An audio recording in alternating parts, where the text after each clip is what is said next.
Trump, dan Trump. Lagi-lagi Trump. Pemberitaan belakangan ini nampaknya memang lagi ramai soal Trump ya. Apalagi baru-baru ini Presiden AS Donald Trump menyebut Presiden Rusia Vladimir Putin bersedia berunding untuk mengakhiri invasi di Ukraina.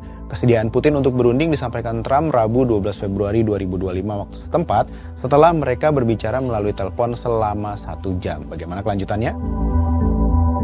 Putin memang bersedia melakukan perundingan damai, namun proposal yang ditawarkan berpotensi mengurangi wilayah Ukraina dan peran negara tersebut di Pakta Pertahanan Atlantik Utara atau NATO. Tak hanya itu, Ukraina bisa jadi dalam posisi tidak setara, bahkan hilang dalam proses perundingan. Ketakutan ini kembali disuarakan Presiden Ukraina Volodymyr Zelensky. Trump menyampaikan jika ia dan Putin sedang dalam perjalanan menuju perdamaian. Trump juga menyebut Putin dan Zelensky saling mengutarakan keinginannya untuk berdamai. Begitu pula dengan Trump. Pembicaraan Trump dan Putin tentang perundingan damai ini merupakan kedua kalinya dalam 2 pekan terakhir. Sebelumnya, Trump mengklaim pembicaraan dengan Putin tetapi tidak dikomentari Kremlin. Nah, sejak masa kampanye, Trump sebenarnya sudah menyatakan kesiapannya menjadi fasilitator perundingan Rusia-Ukraina untuk menghentikan perang.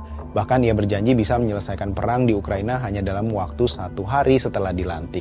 Tapi keinginan itu sirna. Trump menggantinya dengan target waktu penyelesaian selama setidaknya 6 bulan ke depan. Pada 24 Februari 2025, perang Rusia-Ukraina genap berlangsung 3 tahun. Upaya Trump mendekatkan diri pada Putin juga telah dimulai dengan sejumlah pernyataan yang mengindikasikan pemahamannya terhadap pilihan kebijakan Kremlin menginvasi Ukraina. Ini terkait dengan pelebaran sayap NATO dan menjadikan Ukraina sebagai bagian dari aliansi militer tersebut. Namun Trump tidak secara tegas menjelaskan keberadaan Ukraina dan Zelensky dalam proses perundingan itu. Apakah ia akan duduk semeja dengan delegasi Rusia atau berada di sisi lain, yakni diwakili oleh tim perunding AS. Presiden Ukraina Volodymyr Zelensky menghargai dorongan Trump agar terjadi pembicaraan damai antara Ukraina dan Rusia. Dia berharap kedua negara bisa bekerja sama dengan kolega masing-masing untuk mendorong Putin dan Rusia mau berunding.